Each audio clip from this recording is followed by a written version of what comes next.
Welcome to the third of 4 videos for the Fyre Starter class.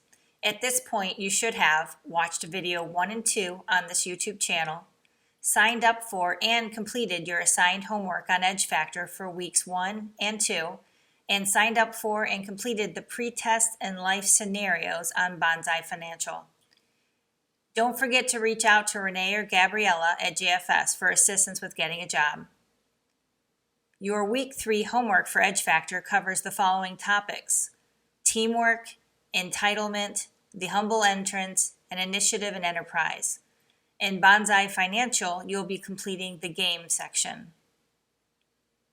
This next interview is with Gary Smith, HR Manager for Borgers, Ohio.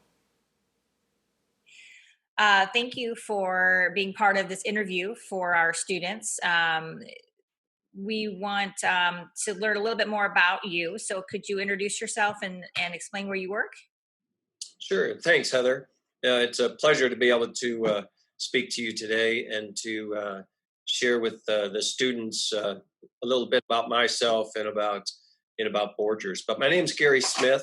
I'm the Human Resource Manager here at Borgers, Ohio Incorporated in Norwalk. Great. And what does Borgers do? Borgers, we're a German family-owned company, and we make a synthetic acoustic fabric. We take and use that and manufacture wheel arch liners and trunk liners for the automotive industry. And how long have you guys been in Norwalk? We've been in Norwalk now since late 2015, so we are actually in our 5th year here in Norwalk. Great. And how many employees do you normally have at your location? In our location here, we have right around 300 employees. We have a small facility in Duncan, South Carolina, where we employ approximately 60 employees there as well. Okay. And so you said you were a human resource person. Can you explain to them what your function does? What does a human resource person do? Well, as the human resource manager, I am responsible for all things related to our employees. So with regard to their safety, their wages, their benefits, anything that involves the employee, as the human resource manager, I'm responsible for that. Okay. And can you tell us some things you might see?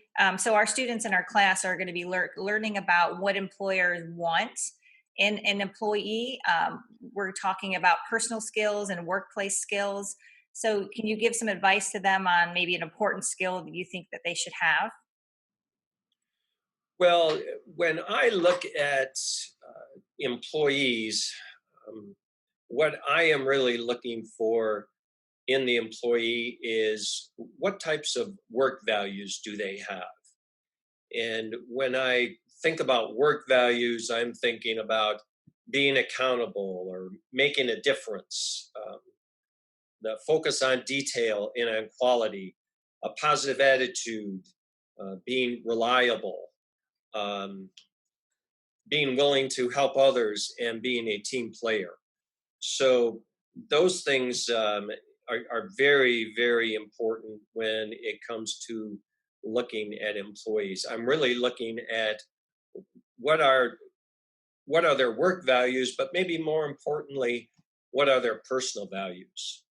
And for me personally, I learned work values at a very young age because I watched my father, who was a tool and die maker, and I watched him go to work every day. He would come home from work, he'd get a quick bite to eat, and then he'd drive down the road a few miles to a small parts shop and work there several hours in the evening before returning back to home. And he did this for a number of years until he saved up enough money to purchase his own equipment, then develop his own little machine shop. So he would still go to his full-time job. He'd come home every day and work in his machine shop. And he did that well into retirement. But I can never remember an occasion where my father did not go to work. There were two times when he had surgery, and of course, because of that, he couldn't go to work. But um, it was always it was instilled in me at a very young age that the importance of having a job and being responsible to your employer and going to work every day, just how important that was. And I can even recall in some of the snowstorms that he went to work, he had a pickup truck and he just put extra weight in the back of the truck with the snow shovel, snow tires, and he would wait until the snowplow went down the state route and then he'd follow the snowplow as far as he could. But it was just that type of attitude that became ingrained in myself as well. So I entered the workforce and started to work at a very young age.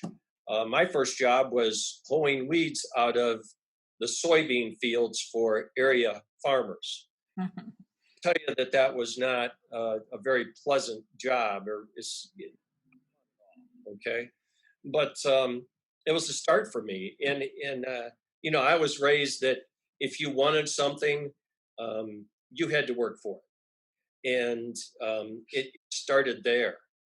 And then shortly thereafter, um, I had the opportunity to work at a local fish club, a trout club, and um, I was able to work there during the summer months, but I did not drive yet, and we didn't have an extra car, so it meant riding your bike 5 miles to and from work every day when I was going to work. So um, you know, and it didn't make any difference if it was raining or not. If there wasn't somebody available to take you to work, why, you know, you got on your bike and you rode to work. So, um, you know, I continued that until I graduated from high school, and then I, I decided I wasn't going to go to college, and I was fortunate enough to get a job at a large manufacturing plant in Sandusky, and through what I considered to be very strong work values, I was promoted a number of different times until I was finally promoted into the personnel department and was fortunate enough to work for uh, just a great individual who mentored me to where I am today. And without him, I have no doubt that I wouldn't have the opportunity I have today here at Borgers to be the human resource manager. So just strong work values having those can open so many doors um, for you. So you know, my message to to students is, you know, you've got to build these. And in relationship to Borgers and who we are a family owned business. And the Borgers family has been in business for over 150 years. And they have taken their family values and instilled those family values into their business as well. And those values are being reliable, sustainable, people oriented, committed, and innovative. So when I look for employees, you know, I want employees that can come into our facility um, and model those values. And you know, we want our employees not to just display these values while they're here at work, but we want our employees to take those values into their homes and into their community, because we don't want just Borgers to be strong. We want Norwalk to be strong, and we want this entire community to be strong. And by having these very essential values that we speak about, being accountable, making a difference, being honest, and being respectful, uh, you know, it's just I can't stress enough the importance of these core values. And it's kind of a, how do I say, it's kind of sad in today's society that many of our students, uh, they don't, they're not as fortunate as I was to have great grandparents and a great family. So many of them today grow up in split homes or they're raised by their grandparents. But I don't want our students to use that as an excuse, because those values really come from the heart. And our students need to understand that there are role models out there for them that they can follow, that they can latch on to, and they can learn these um, these values. They can set a goal. They can have a desire. They can have a quest for their life, and by developing these values that I've talked about, there is nothing that they can't achieve in life. So that's a little bit about me and about Borgers and what we hold near and dear to us with regard to those strong work values. Well, thank you so much. That's a lot of good information. And I think one of the key takeaways I took from that for a young student getting their first job, even if you might not have a example at home, look for that example at your first job. There's many people who want to become a mentor and be your role model. And I think you can find it anywhere you work. So really appreciate your time. And I really thank you for those great words of wisdom. And I'm looking forward to these students getting their first jobs this summer. So Thank you, Heather. Again, thanks. a pleasure sharing with the students today. Thank you. You're welcome. Thanks. Thank you for watching the third video. See you next week.